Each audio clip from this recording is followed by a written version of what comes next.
Muy bien, chicos, entonces con la clase de hoy damos inicio oficialmente al curso teórico de Biología General.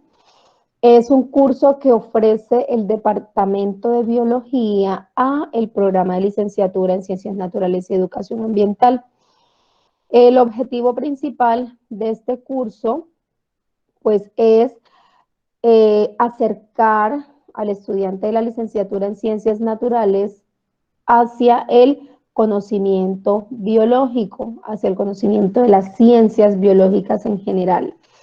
Esto nos lleva a que vamos a ver un poco de química, vamos a ver algo de genética, vamos a ver algo de histología, vamos a ver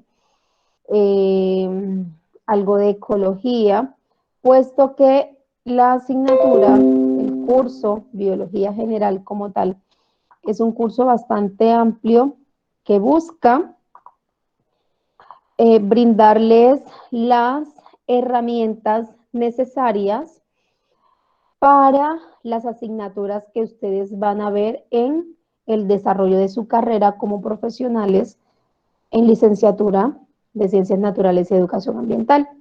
En el desarrollo de su carrera, pues ustedes van a ver biología celular en segundo semestre, luego van a ver biología humana, van a ver genética, van a ver microbiología, van a ver ecología, zoología, botánica. Entonces, la asignatura biología general se convierte en ese puente hacia esas asignaturas disciplinares donde ustedes van a ampliar y a enriquecer mucho más ese conocimiento en el área de las ciencias naturales. Es importante tener en cuenta que es una asignatura teórico-práctica. La parte teórica pues la haremos en esta ocasión. Aquí veremos todos esos componentes teóricos acerca de la biología, de las ciencias naturales. Iniciaremos hablando un poco de cómo inicia este estudio de las ciencias naturales y pues haciendo la gran pregunta, entonces, ¿qué es la biología?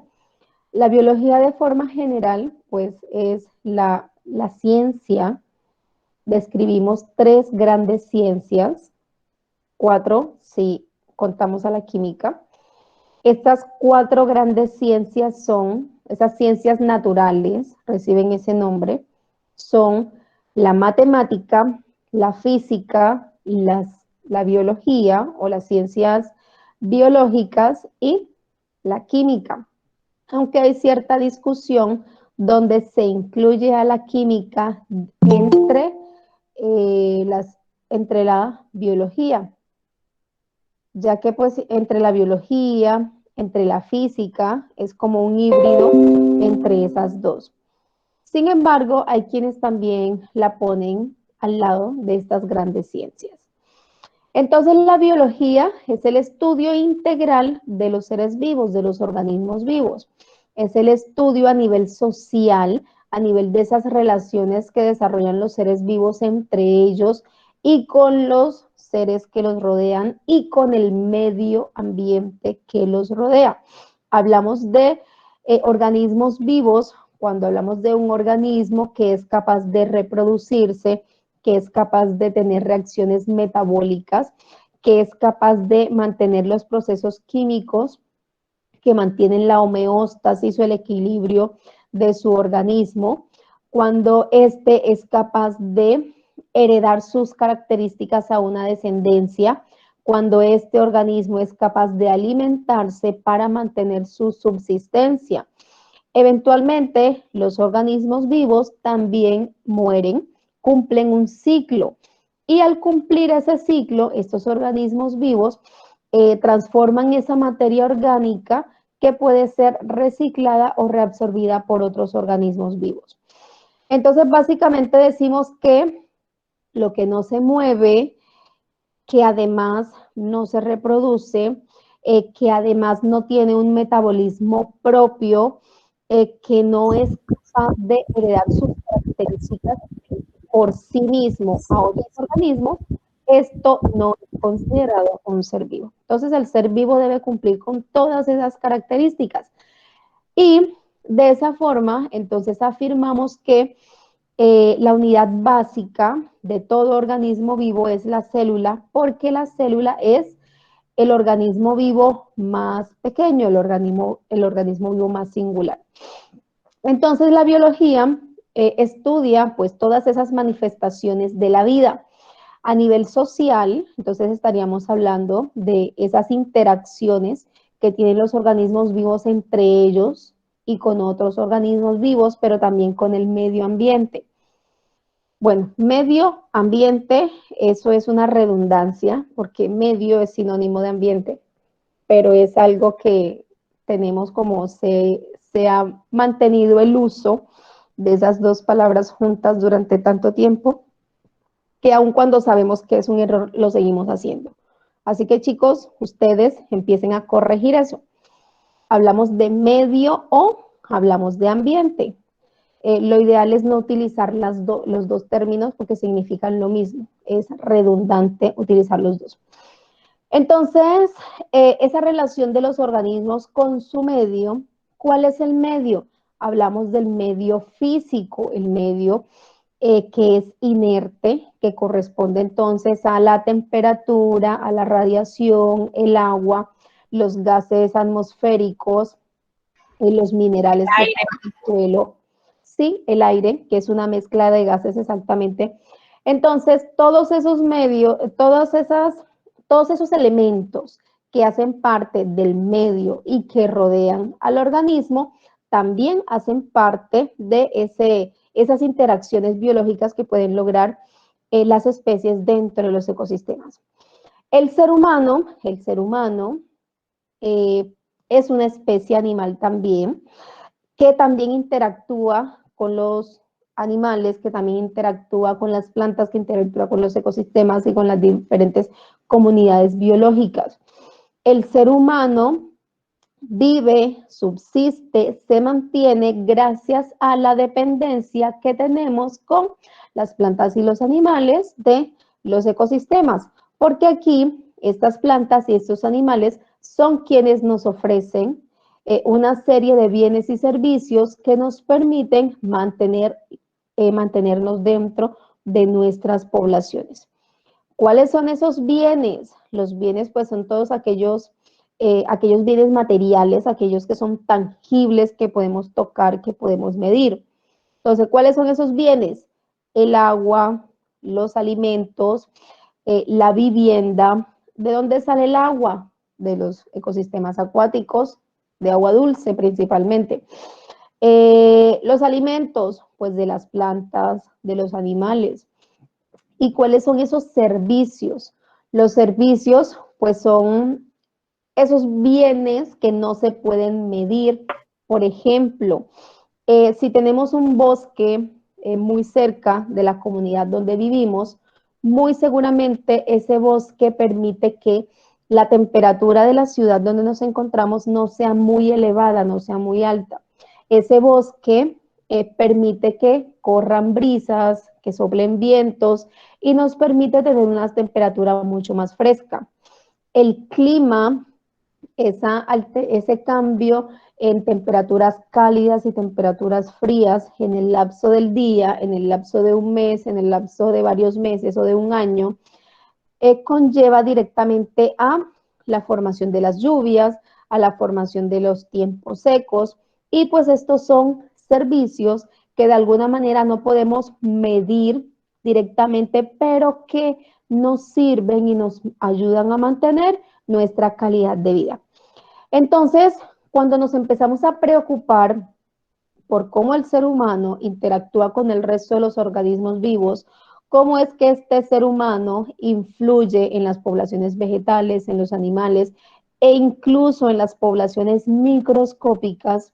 Miren que actualmente estamos confinados en nuestras casas por culpa de un virus, pero ese virus, ¿de dónde sale?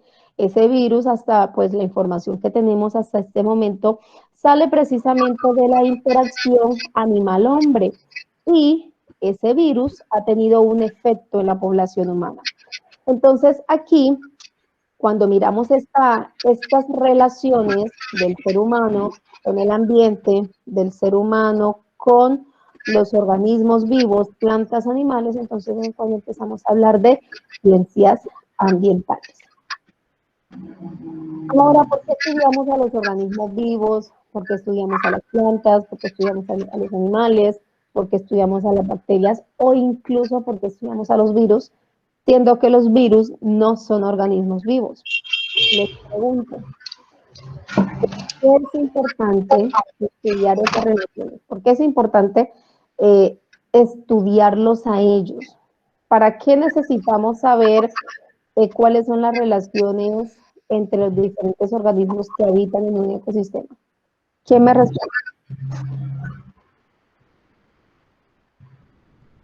Profe, porque de esa forma podemos saber el impacto que pueden tener en nuestras vidas, que puede ser positivo o negativo. Sí, muy bien. Para saber qué impacto eh, puede tener en nuestras vidas el uso o abuso de estos. ¿Por qué otra cosa?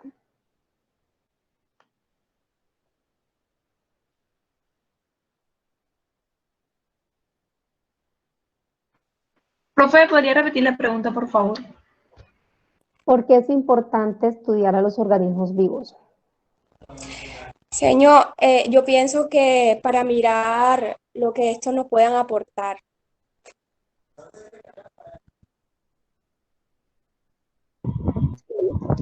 Profe, es importante para saber qué pueden aportar esos organismos a un ecosistema. Claro que sí. Entonces, miren, ya son dos cosas. ¿Qué pueden aportarnos ellos a nosotros, es decir, a los humanos? ¿Y qué pueden aportar esos organismos a los ecosistemas? Muy bien. ¿Para qué otra cosa necesitaríamos estudiar a los Pues organismos? también serviría, hay ciertas especies de animales que, o sea, al estudiarlo, ya saben qué hacen y qué, pero cuando algo está fuera de lugar, puede ser que nos avisen antes de que nosotros mismos sepamos que viene, por ejemplo, un huracán o algo, así por el estilo. Indicadores biológicos, se llama eso. Profe, Sí. Para yo también conocer el comportamiento, para profundizar de qué está hecho y cómo se compone ese ser vivo. Claro que sí. profe, podría opinar, sí. Claro. Bueno, profe, yo diría que eso es una necesidad, ¿cierto? El estudiar a los seres vivos que nos rodean y ver, pues, como han dicho mis compañeros, qué cosas nos pueden aportar ellos y a nosotros, ¿sí? Como por ejemplo, de pronto existen animales que nos pueden ayudar a la humanidad de pronto en la eh, solución de algún problema o por ejemplo en donde lo he visto más en el ámbito de las enfermedades, que hay de pronto animales que poseen que poseen algo. Bueno, sinceramente no sé qué, pero sí poseen un componente que, o sea, que puede servir de Enzimas. ayuda para, sí, Sí. que puede servir de ayuda para combatir esa enfermedad o cualquier otra cosa. Entonces, ver qué ellos nos aportan a nosotros y también qué nosotros debemos de aportarle porque es equitativo, ¿sí? Porque si nosotros no aportamos, entonces, o sea, vamos como en desequilibrio y no debería ser así, debería ser equilibrado. Exactamente. Profe, yo hablo. Claro. El estudiar la biología nos dará un mundo mucho mejor y pues seremos mejores personas para el mundo, porque al estudiar y conocer ya cada cosa en el universo o en el mundo ya sabremos cómo qué vamos a hacer y qué cosas causan mal y qué cosas causan bien. También puede comprender el carácter que distingue a este mundo quizás de los demás o de los otros cuando estudiamos. Muy bien, chicos. Profe, Sí. también podemos, a la hora de, podemos estudiar los seres vivos para saber también, para poderlos agrupar, clasificar, por ejemplo, qué especie es esta, qué especie, por eso también podemos estudiarlo para saber, para saber clasificar. En ese caso hablaríamos de la taxonomía. Exactamente, en ese caso desde la taxonomía.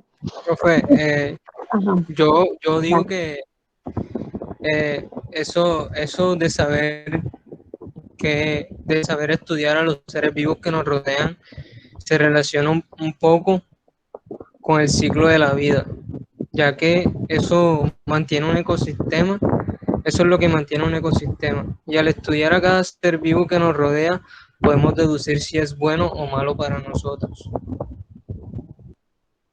Muy bien. Bien, chicos, han dicho muchas cosas interesantes y todas son ciertas. Hay muchas razones para estudiar a los organismos vivos. Empezando, el mismo hombre, aun cuando ha conformado poblaciones humanas muy extensas y ecológicamente podemos decir que la especie Homo sapiens sapiens ya no hace parte de los ecosistemas porque no tiene una interrelación directa con los ecosistemas naturales, pero sí depende de los bienes y servicios que estos brindan. Entonces, ¿por qué es necesario que conozcamos y que estudiemos a los organismos vivos? Para planificar, para cuidar, para sostener las comunidades. Mencionaba uno de ustedes que podemos encontrar sustancias que pueden ayudar a controlar enfermedades. Eso se llama obtención de productos naturales en las plantas, en los animales acuáticos, terrestres, en los hongos.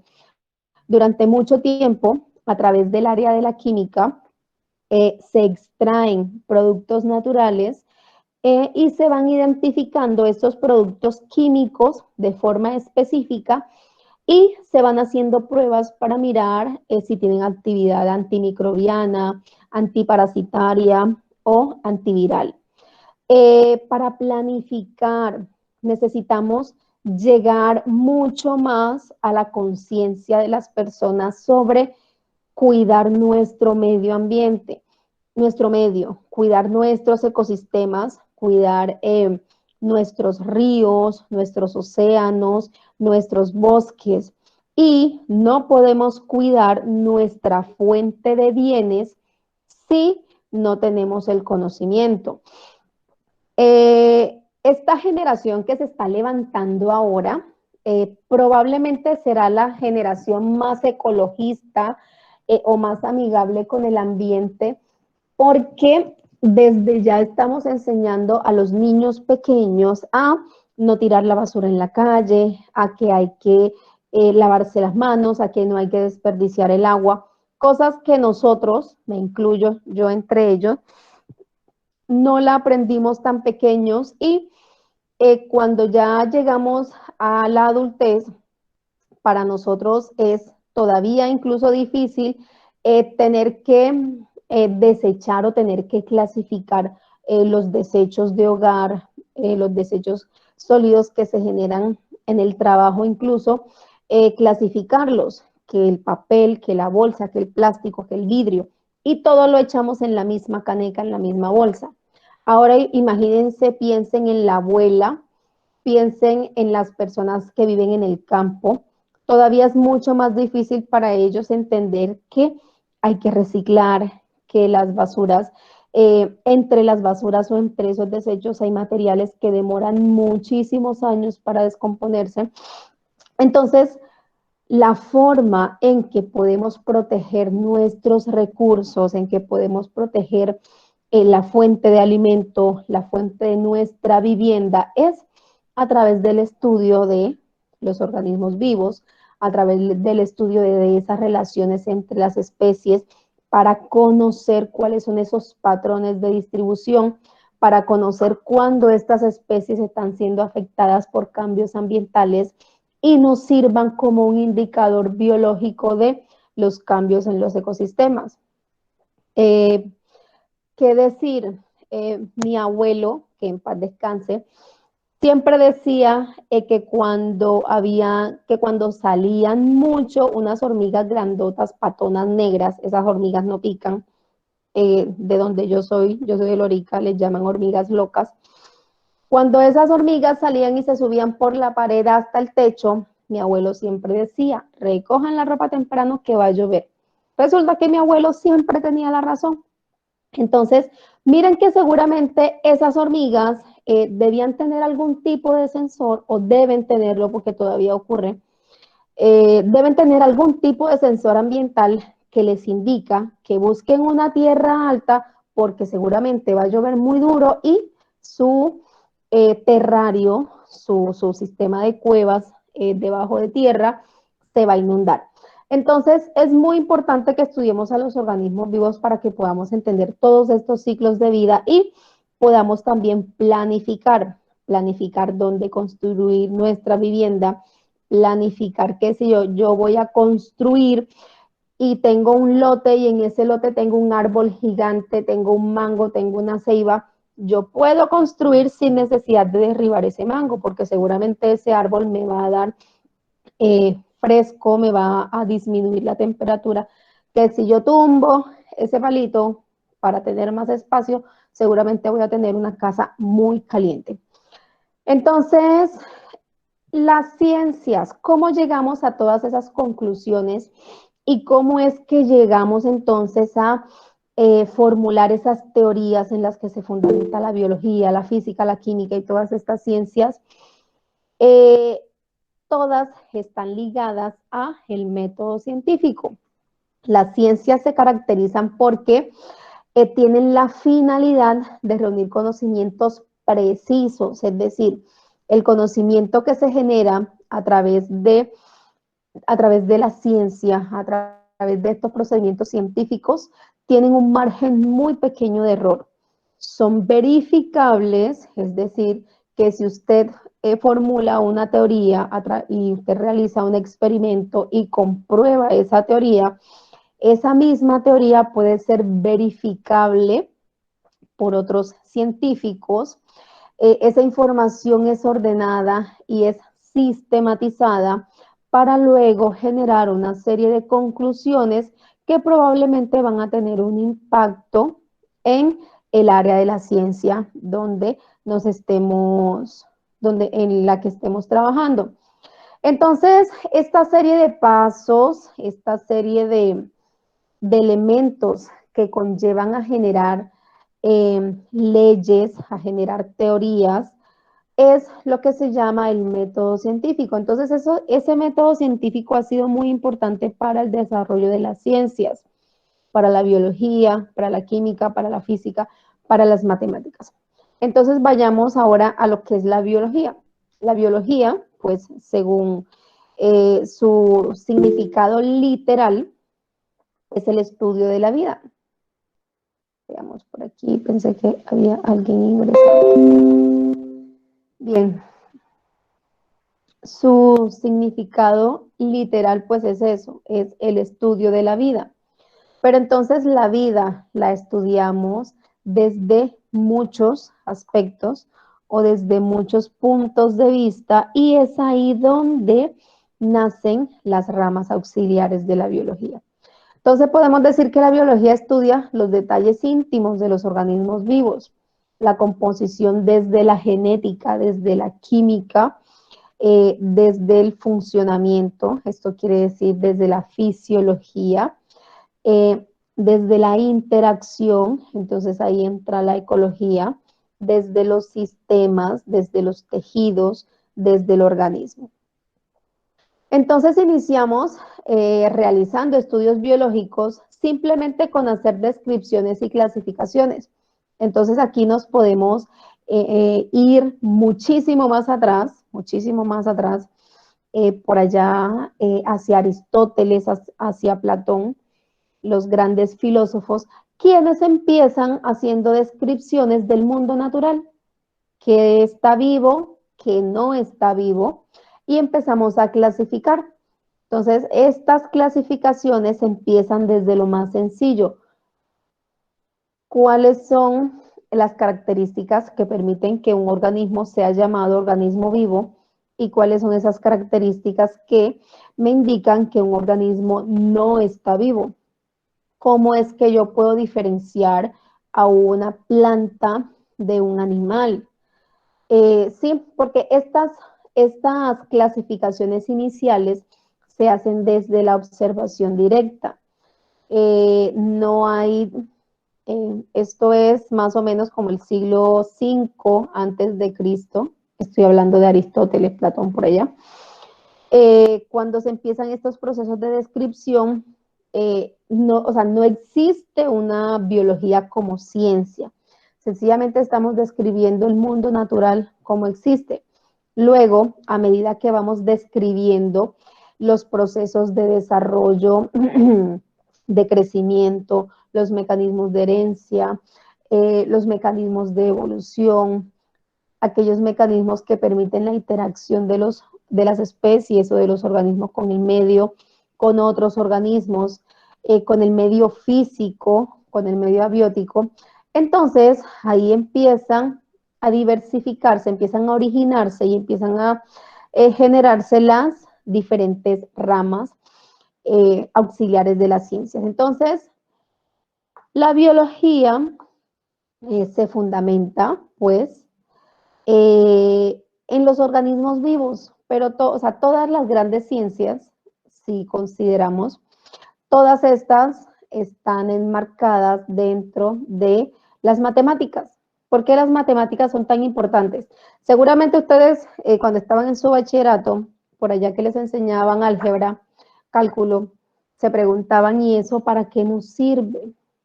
Probablemente no encontramos una razón clara para decir que vamos a encontrarle la integral a una célula, pero la matemática, el pensamiento lógico matemático nos ayuda a entender un poco los procesos de funcionamiento que conllevan a describir cómo es que se han originado los procesos biológicos.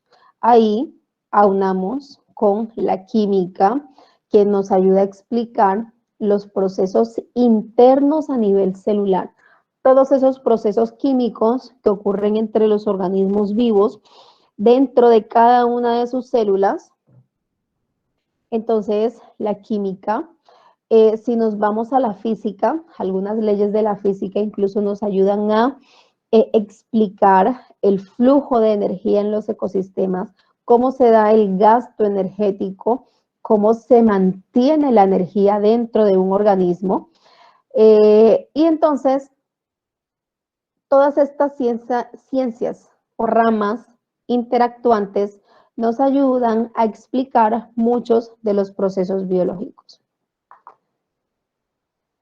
Entonces, dependiendo de la escala a la cual estemos estudiando los organismos vivos, dependiendo de qué estudio específico estemos desarrollando, entonces nos vamos a encontrar con diferentes ramas auxiliares de la biología. Entonces, si miramos a los organismos vivos desde la escala atómica, es decir, desde los átomos, desde las moléculas,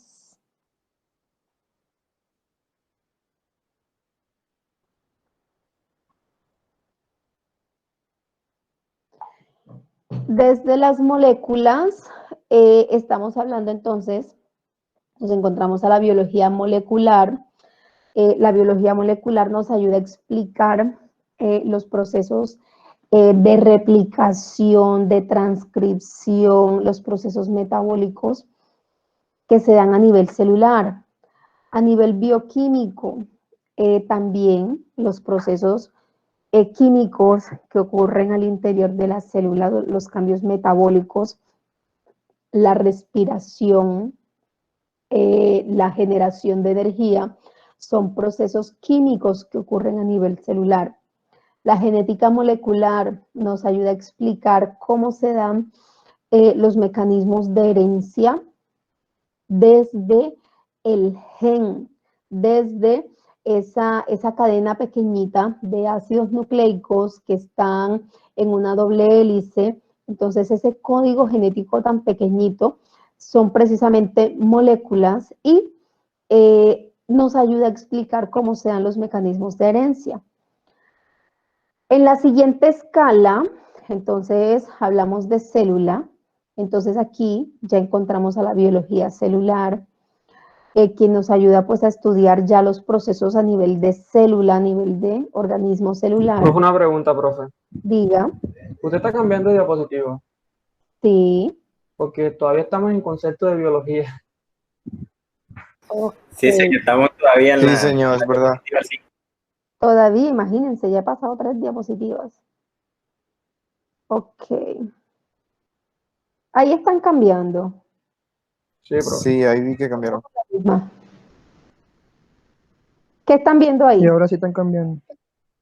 Estamos en la parte La de gráfica. matemáticas, una gráfica. Estamos aquí en bioética. Biología, medicina. Ok, se supone que estoy aquí. Bien, entonces no pongo la presentación en pantalla completa porque se bloquea. Muy bien, entonces estoy aquí. Estamos hablando de las ramas de las ciencias auxiliares de la biología. Entonces, a nivel de escalas, hablábamos de las escalas. Cuando hablamos de escalas, entonces debemos indicar o debemos entender que hay diferentes niveles. Entonces hay unos niveles más pequeñitos y hay unos niveles más grandes. Entonces la vida, los organismos vivos, podemos explicarlos desde el nivel atómico. Podemos explicarlos luego desde el nivel celular, luego podemos explicarlos desde el nivel de organismo, luego podemos avanzar al nivel de ecosistemas. Entonces, en la escala atómica, les decía que nos encontramos con la biología molecular, la bioquímica o la genética molecular, quienes estudian los procesos moleculares que ocurren al interior de las células. Ya esto es a nivel intracelular. Los procesos bioquímicos, la respiración, el metabolismo de carbohidratos, donde se produce energía, el metabolismo de lípidos, donde se produce también energía, o el metabolismo de síntesis, donde se almacenan moléculas al interior de las células. Entonces, a nivel atómico, nos encontramos estas ramas auxiliares. Si luego nos pasamos a la escala de célula, entonces encontramos a la biología celular, a la fisiología, a la anatomía y la histología, que estudian a las células, sean eucariotas o procariotas, dependiendo de si estamos hablando de microbiología específicamente, allí también se incluyen a las procariotas. La fisiología, que pues estudia el funcionamiento. Aquí están muy ligados los procesos químicos también, que mantienen el funcionamiento del organismo vivo. El estudio de la anatomía, de los sistemas, de los tejidos. Si queremos estudiar cómo es que se da el desarrollo de los organismos a nivel individual, estamos hablando de la embriología o del desarrollo morfológico de los individuos, en aquellos donde hay cambios morfológicos conforme se desarrolla su organismo o conforme alcanzan las edades adultas. Si ampliamos a un grupo de organismos, entonces hablamos de la genética. La genética también nos ayuda a explicar las poblaciones, cómo se da la herencia de los caracteres de los padres a los hijos, cómo se da la transmisión de caracteres que son recesivos, dominantes, caracteres que no se ven a simple vista, pero que están incluidos en el código genético y que no se ven en una sección de la población, pero luego esos caracteres pueden verse sin que los papás o los abuelos de este organismo pues tengan ese mismo carácter. Las enfermedades genéticas, las enfermedades que son transmisibles de padres a hijos, o que aparecen dentro de una misma familia que son heredables, estas se explican a través de la genética. Si lo que estudiamos es el comportamiento, entonces el comportamiento lo estudiamos a nivel de poblaciones, a nivel de grupos de especies, a nivel de grupos de organismos que conforman una especie. La genética de poblaciones, entonces la genética de poblaciones nos ayuda a analizar, a explicar esos cambios en los patrones genéticos dentro de una población entera. Eso quiere decir dentro de un grupo de individuos que pertenecen a la misma especie y que habitan en el mismo lugar, en el mismo tiempo, en el mismo espacio. Porque no podemos decir que una población de leones de hoy es la misma población de leones de hace 50 años, aun cuando compartan el mismo lugar, a menos que allí estén mezclados padres, hijos, que no haya habido ningún tipo de cambio, pero se consideran todos esos aspectos. La genética sistemática ayuda a explicar los linajes entre las especies. ¿Qué tan cercanas son unas especies o qué tan lejanas pueden ser algunas especies que físicamente se ven muy similares, pero que genéticamente pueden ser completamente diferentes? Luego, entonces estudiamos las relaciones entre las especies, entre el hábitat, entre el medio que ocupan. Entonces aquí nos encontramos a la ecología, a la biología evolutiva. La ecología pues nos ayuda a explicar esas relaciones entre las especies. La biología evolutiva nos ayuda a explicar las relaciones entre las especies y cómo ha variado esa relación a lo largo del tiempo. Ahora pues estudiamos a los astros. Entonces se considera que hay vida más allá del planeta. Se considera pues que entre tantos planetas en el universo no podemos ser el único con una forma de vida. Probablemente hay formas de vida que pueden ser diferentes, que pueden estar basadas en otra química. La forma de vida del planeta Tierra está basada en la química del átomo de carbono. Por eso es muy importante en la parte química entender esa relación que se da entre el átomo de carbono y los demás elementos. Cómo se forman esas moléculas tan grandes y luego cómo esas moléculas tan grandes pueden interactuar entre ellas para formar estructuras mucho más complejas a las que llamamos organelos celulares. ¿De qué estoy hablando? Estoy hablando de que la membrana de una célula es una interacción, es un mosaico de muchas moléculas que interactúan entre sí.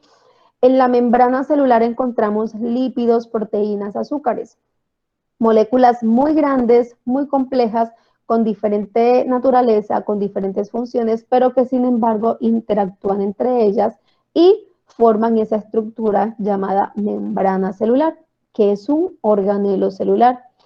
Si hablamos de las mitocondrias a su vez están formadas por unas membranas, por una serie de moléculas que están en el interior y entonces esa mitocondria es un organelo que está formado por una interacción de moléculas y así son todos los organelos celulares. El núcleo está formado por una membrana que está formada por lípidos, proteínas, carbohidratos. Los cromosomas son organelos muy grandes que están formados por ácidos nucleicos y azúcares. Los ribosomas son organelos que están formados por ARN y proteínas. Entonces, los organelos celulares, ¿qué son? Son moléculas biológicas exageradamente grandes que tienen unas funciones muy específicas. Y la célula entonces es un conjunto de esos organelos que cumplen funciones específicas. Si hablamos de un organismo multicelular, entonces ya este organismo multicelular está formado por diferentes tipos de células que forman tejidos, que forman órganos. Pero todo eso está basado en la química de las células que conforman a este organismo. Bien, chicos, entonces, como les decía, la biología es una gran ciencia, es una gran área donde hay muchas ramas auxiliares que son específicas y que se han especializado en estudiar algunas secciones específicas de los organismos vivos. Por ejemplo, la micología. La micología estudia los hongos, la anatomía estudia las características anatómicas, de los organismos. La embriología estudia el desarrollo embriológico de los organismos, desde la fecundación hasta que se forma el organismo completamente, sea que estemos hablando de organismos que se forman dentro de un útero como los mamíferos, o que se forman dentro de un huevo como las aves, los reptiles, o que, como en el caso de los peces, ese embrión se desarrolla al interior de un huevo, pero luego ese huevito eclosiona con una larva y esa larva se continúa desarrollando hasta adoptar la forma definitiva del organismo. La zoología, el estudio de los animales. La zoología, el estudio de los animales. La bacteriología, pues estudiamos principalmente.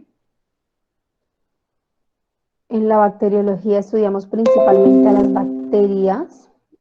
En la ecología, pues ya les hablaba de que la ecología es la gran rama de las ciencias biológicas que estudia esas relaciones dentro de las especies, entre las especies y con el medio que los rodea. La ingeniería. Señor, disculpe, buenas tardes. Yo soy Angie Caballero. Lo que pasa es que para acá se me fue la conexión a internet y me pude conectar fue ahora. Me excuso. Muy bien, bienvenida, Angie, no hay problema. La ingeniería genética. Entonces, miren que ya aquí queremos tratar de jugar a modificar un poco la genética de los organismos vivos, a ver qué mejoras podemos obtener. A nivel de ingeniería genética, el objetivo nunca es buscar generar organismos malos. No, ese no es el objetivo. El objetivo es hacer mejoras sobre los organismos, que como es una ciencia experimental, una rama experimental, entonces se experimenta con los organismos vivos. Aquí pues rayamos un poco con la ética. La biología evolutiva, que estudia todos esos procesos evolutivos de los organismos, de los ecosistemas, de las poblaciones, de las comunidades.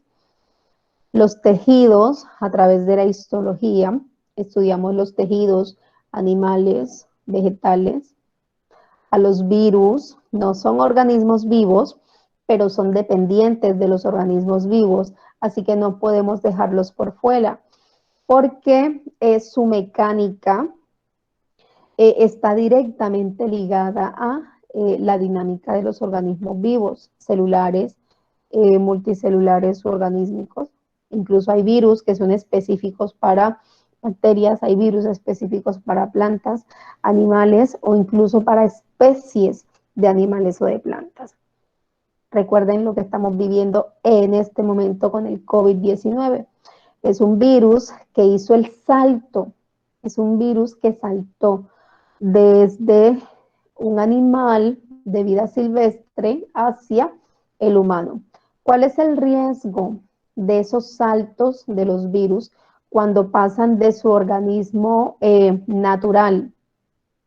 Cuando los virus se mueven entre sus hospedadores naturales, pues realmente no hay problemas, porque su relación evolutiva está directamente relacionada con el hospedador. De esa forma, mientras el virus se mantenga en el hospedador, en ese animal, en esa planta, pues realmente no hay riesgo hacia el humano.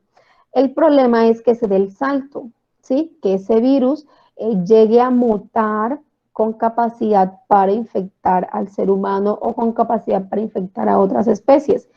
Se presenta lo que estamos viviendo hoy. ¿Por qué? Porque el ser humano sencillamente no ha convivido nunca en su historia evolutiva con ese virus. Por lo tanto, el sistema inmunológico no tiene defensas contra ese virus y el resultado pues lo tenemos al frente. Estamos confinados en nuestros hogares mientras se logra inmunizar a la población para minimizar el riesgo de muerte. La paleontología pues bueno, estudia las especies que existieron, que ya no viven, que no existen hoy, pero que existieron en el ayer, cuyas huellas están en el suelo, en las diferentes capas del suelo. Entonces, por acá tenemos a la genética, a la ficología. Esto es en plantas, ahora se me escapa. A nivel genético, entonces tenemos genética de plantas, genética de hongos. La genética, pues igual los principios genéticos son muy similares, independientemente de que estemos hablando de bacterias, de hongos. Los patrones de heredabilidad o los patrones hereditarios están definidos por unas leyes muy específicas que se aplican a nivel de poblaciones, a nivel de comunidades, a nivel de individuos. Los protozoos son organismos que no son animales todavía, pero que tienen características de animales. Son microscópicos, habitan en el agua, habitan en el suelo, se les llama protozoos. Proto parecen, son animales, parecen animales, pero no lo son. Entonces la protozoología estudia ese grupo de organismos. La taxonomía nos ayuda a clasificar de acuerdo a unas categorías taxonómicas donde se clasifica a los organismos vivos teniendo en cuenta pues ciertas características o ciertos patrones específicos. La botánica, el estudio de las plantas, etología, el estudio pues de las poblaciones, del comportamiento en las poblaciones.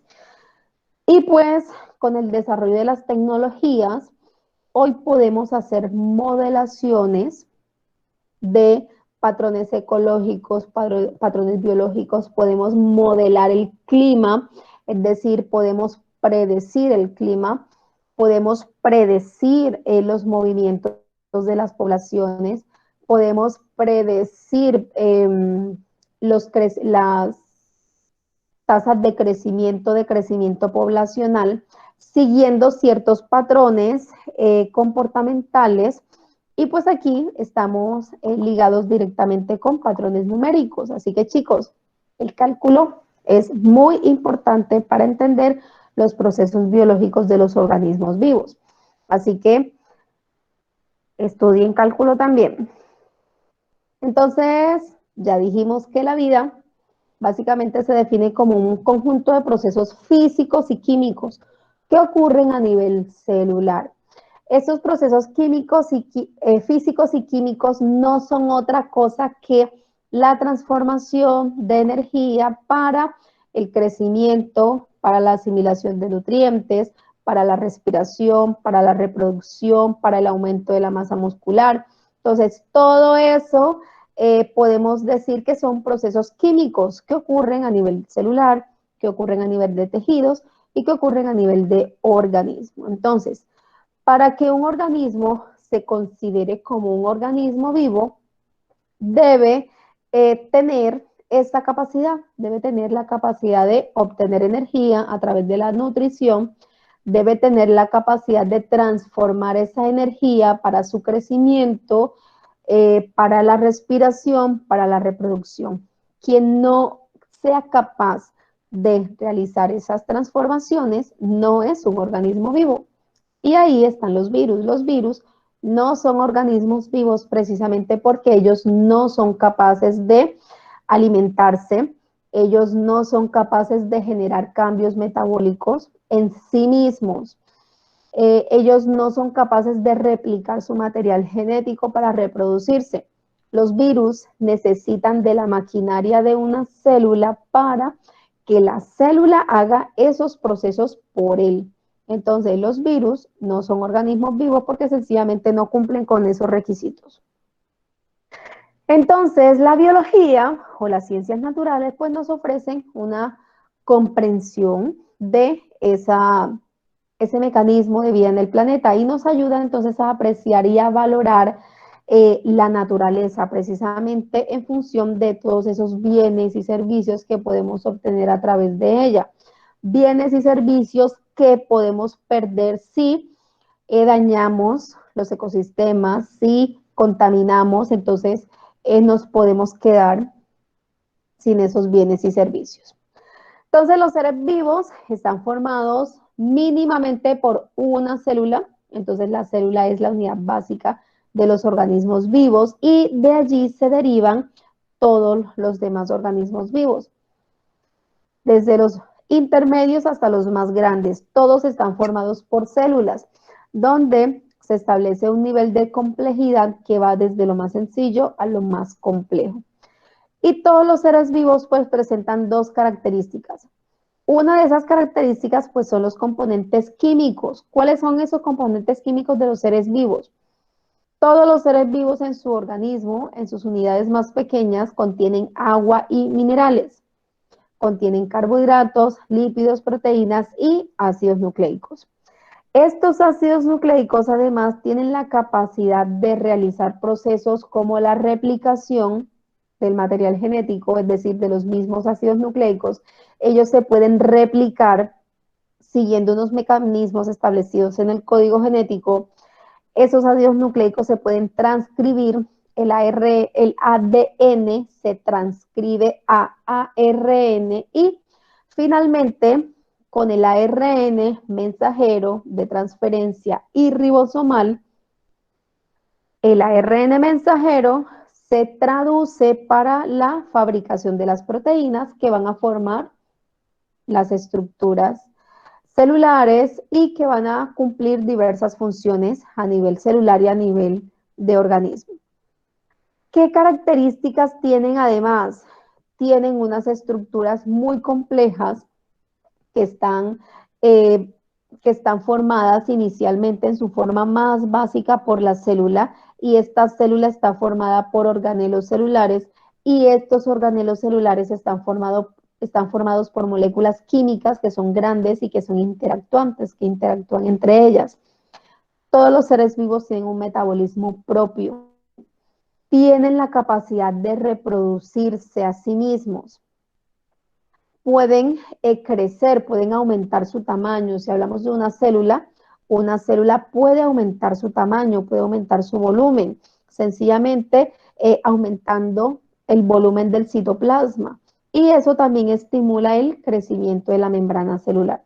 Si hablamos de un organismo más complejo, de un organismo multicelular, entonces los multicelulares tienen la capacidad de multiplicar el número de células para su crecimiento. Tienen la capacidad de mantener un equilibrio en el interior, un equilibrio interno y externo. A esto se le llama homeostasis. Y además tienen la capacidad de adaptarse a las condiciones internas y a las condiciones externas. Tienen una capacidad de respuesta a los cambios ambientales internos y externos. Teniendo eso en cuenta, pues igualmente hay un sistema de organización. A este sistema de organización se le llama niveles de organización biológica, y cada uno de esos niveles nos permite entender cómo se organizan las diferentes estructuras que conforman a los seres vivos y cómo interactúan entre ellas para permitir el funcionamiento de los mismos.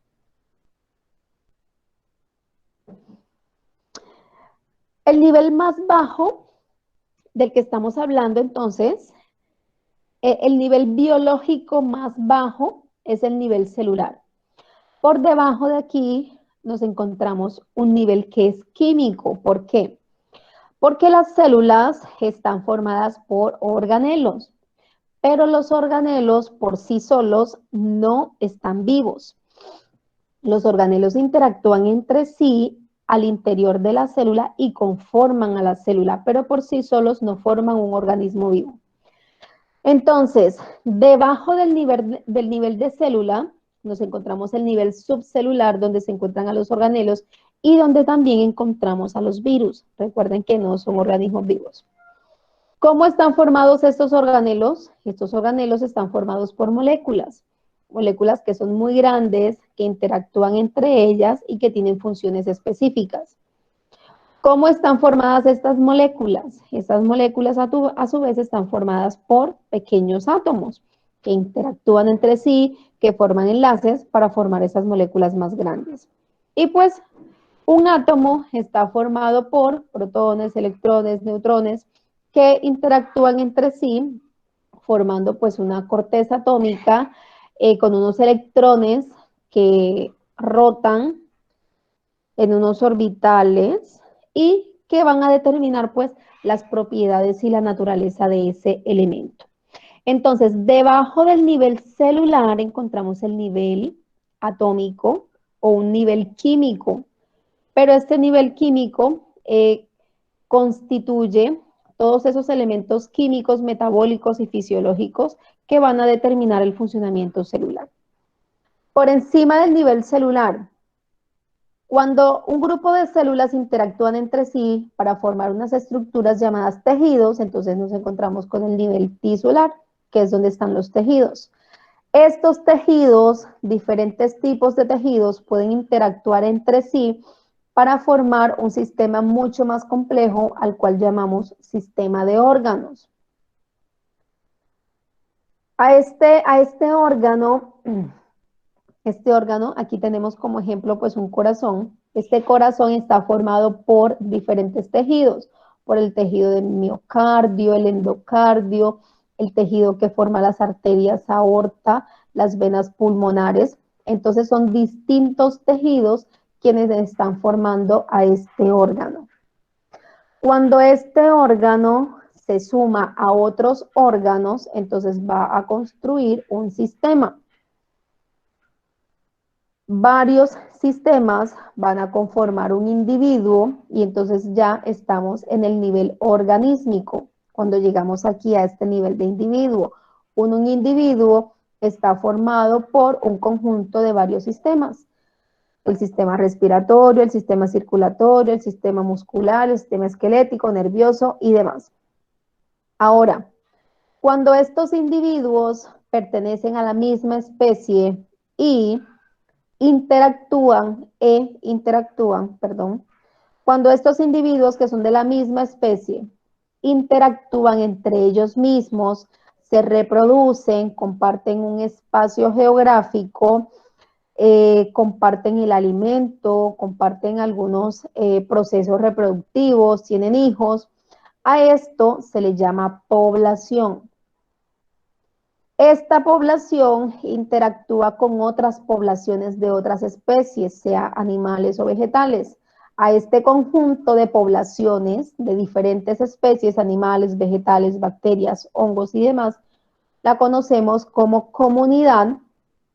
Una enorme comunidad que ocupa un gran espacio geográfico le llamamos ecosistema. En este ecosistema interactúan varias comunidades acuáticas, terrestres, en este ejemplo de aquí. Y pues finalmente tenemos nuestra biosfera, que es el gran ecosistema global y que es el responsable pues de toda la vida en el planeta Tierra. Entonces, a los organismos vivos lo podemos estudiar desde cualquiera de esos niveles. Entonces, para eso tenemos a las diferentes ramas auxiliares de la biología. La genética, la ecología, la sistemática, la zoología, la botánica, la microbiología, la biología molecular, la genética, la bioquímica. Entonces, todas esas ramas auxiliares se encargan de estudiar a los organismos vivos en los diferentes niveles de organización biológica. ¿Cómo obtenemos ese nivel de conocimiento? Ese nivel de conocimiento lo obtenemos a través de la aplicación del método científico. Pero entonces, para hablar del conocimiento científico, del método científico, debemos tener claro que hay varios tipos de conocimiento. El conocimiento científico no es el único conocimiento que hay. Y este conocimiento, pues, se ha generado también por la interacción entre otras ramas de estudio. Entonces, decimos que el conocimiento empírico, ese conocimiento que probablemente tienen todas las personas, absolutamente todas las personas, y ese conocimiento se origina a partir de la observación directa y de la interacción con el medio, con el lugar donde se encuentren o donde esté interactuando la persona o el grupo de personas.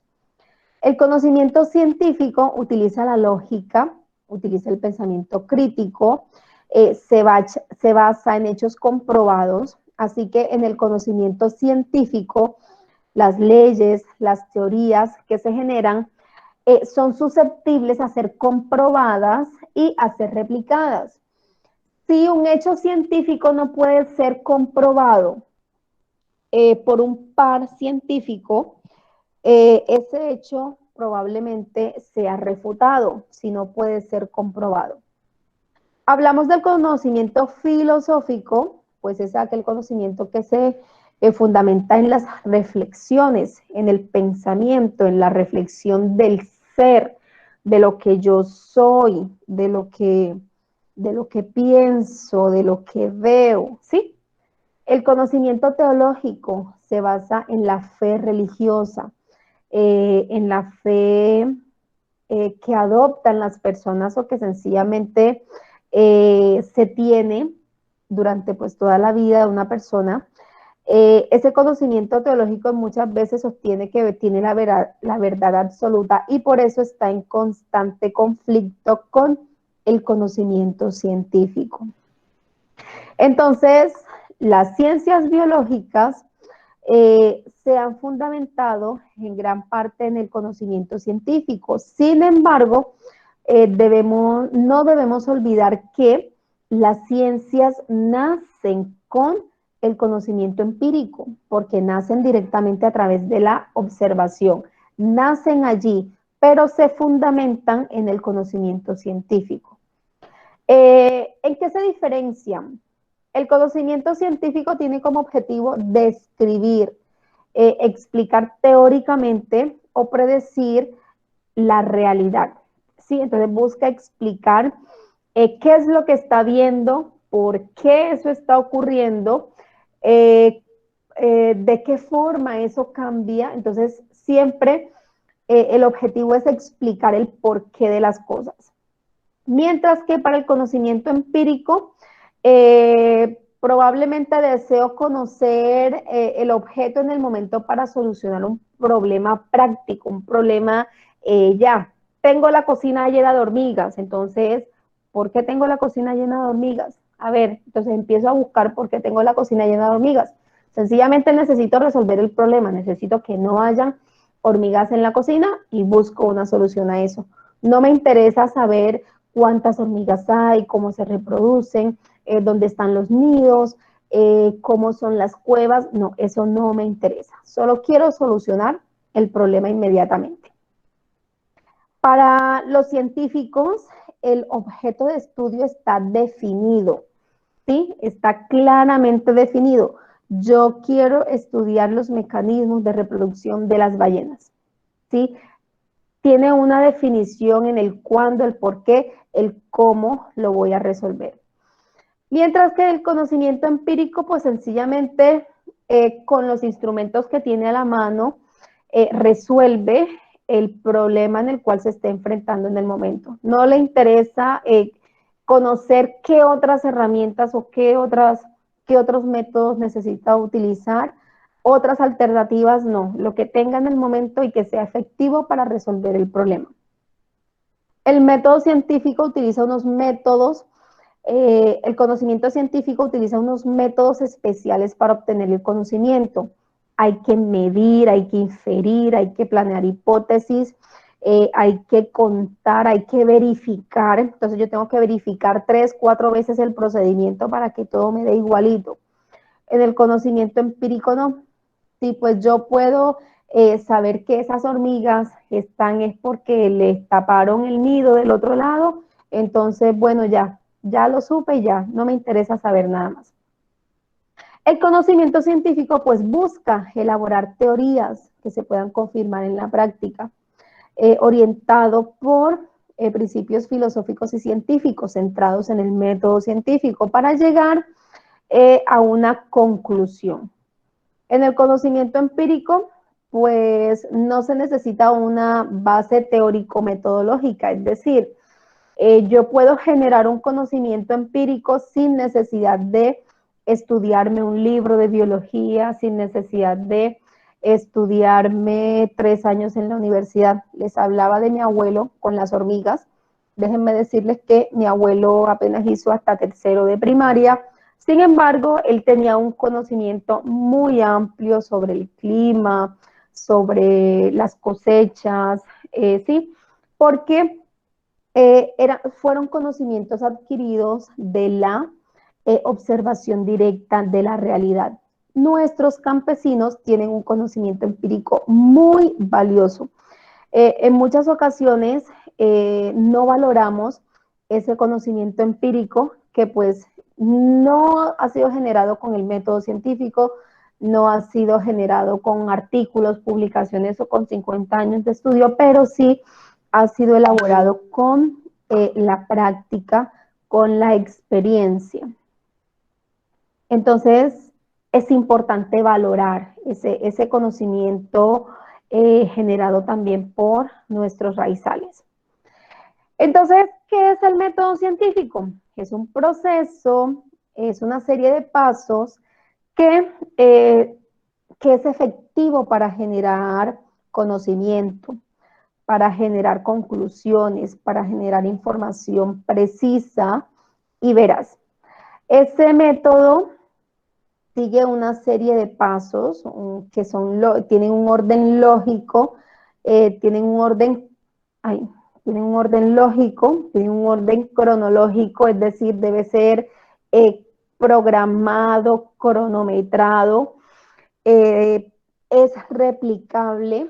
Eso quiere decir que si usted formula un experimento y usted llega a unas conclusiones, para que ese experimento sea válido, otra persona en otro lugar, bajo las mismas condiciones, debe llegar a las mismas conclusiones que usted, siguiendo esos pasos, esa cronología que usted ha detallado en un artículo, en una guía, en un informe científico. ¿En qué consisten esa serie de pasos? Son unos pasos muy sencillos que van desde la observación. En esta etapa de observación lo que hacemos es reconocer el problema. ¿Cuál es el problema? ¿Cuál es la problema que yo quiero resolver? Entonces, este problema se plantea a través de la observación, a través de la revisión literaria. Se debe leer mucho artículos, libros, para poder identificar un problema sobre el cual yo pueda plantear una hipótesis. La segunda parte, pues, es la formulación de hipótesis. En esta formulación de hipótesis, lo que se hace es formular una suposición, explicando el problema, explicando la razón del problema. Por lo general, siempre se formulan dos hipótesis. Una hipótesis que conlleva a decir que el problema existe y una hipótesis donde niega la hipótesis anterior. Eso se llama hipótesis nula la hipótesis y la hipótesis nula, la que niega a la anterior. Luego que se ha formulado esa hipótesis, es decir, esta hipótesis es lo que yo voy a comprobar. Esta hipótesis yo la formulo en función del problema. Digamos, ¿cuál es el problema? El problema es que la cocina se me llena de hormigas. ¿Sí? Ese es el problema. Yo llevo todos los días, entro a la cocina a la misma hora, a las 8 de la mañana, y yo encuentro con que mi cocina o mi patio está lleno de hormigas. Todos los días a la misma hora se llena de hormigas. Entonces, ¿cuál es la hipótesis? La hipótesis es la explicación que yo doy a ese problema. Entonces, yo formulo que el patio se llena de hormigas ya que es temporada de mangos y el dulce del mango maduro atrae a las hormigas. Es la hipótesis. En la siguiente parte, entonces, diseñamos el experimento para comprobar la hipótesis. Es la fase de experimentación. En esta fase de experimentación, entonces yo diseño unos mecanismos para confirmar o descartar la hipótesis que formulé acá. Entonces debo crear los espacios, entonces recreo en unas condiciones controladas, entonces me voy al laboratorio y en esas condiciones controladas yo voy y diseño todas las condiciones que están en mi patio, el árbol de mango, la calidad del suelo, entonces pongo uno que tiene ya la fruta madura, el mango maduro, pongo en otro experimento que el que no tiene el mango, me busco las hormiguitas y entonces experimentando yo debo buscar comprobar esas hipótesis. Si resulta que con ese experimento que yo diseñé no pude comprobar ninguna de esas dos hipótesis, entonces, ¿qué sucedió? No comprobé la hipótesis, mi experimento no funciona. Eso probablemente quiere decir que su hipótesis está mal formulada. Entonces, me debo devolver y formular nuevamente la hipótesis explicando por qué tengo el patio lleno de hormigas. Entonces, nuevamente formular el experimento. Si finalmente con ese experimento yo logro encontrar la explicación que me lleve a responder la pregunta del problema, entonces ahí sí paso a formular las conclusiones. Entonces, en cualquier área de las ciencias, en cualquier área de la investigación, el método científico está siguiendo básicamente los mismos pasos. Entonces, hacer la pregunta de investigación, el problema que yo quiero resolver, buscar los referentes teóricos relacionados con esa pregunta que yo quiero resolver. ¿Qué tanto se sabe? Aquí, pues, en este ejemplo, están hablando del aguacate, cómo madurar un aguacate más rápido. Entonces, investigar qué factores inciden en la maduración del aguacate, qué factores influyen o evitan que el aguacate madure. Si yo puedo comparar si se madura más rápido en el árbol o se madura más rápido ya por acá en un recipiente. Construir las hipótesis con base en toda esa investigación que ya se realizó, un referente teórico. Diseñar el experimento, analizar la información y pues finalmente elaborar las conclusiones al respecto. Preguntas, chicos, hasta aquí. Profe, ¿usted nos puede hacer el favor de enviarnos esas diapositivas al grupo que tenemos de WhatsApp? Este documento ustedes lo tienen ya montado en la plataforma, en la sección, ¿cómo se llama? Objetos de aprendizaje. Pero lo que pasa es que muchos nos inscribimos tarde y todavía no tenemos acceso a la plataforma. Ah, ok, listo, no hay problema. Sí, claro. Claro que sí. Se los puedo enviar a través del grupo. Bien, chicos, preguntas hasta aquí.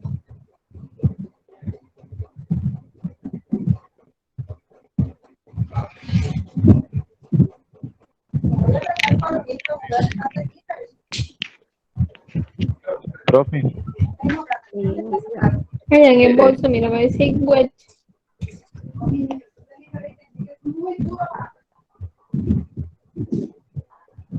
Bien, chicos, entonces, pues básicamente la introducción al estudio de la biología, pues es lo que acabamos de ver. Probablemente lo que se van a encontrar con el desarrollo de la carrera. Ustedes serán futuros licenciados en ciencias naturales, entonces es importante.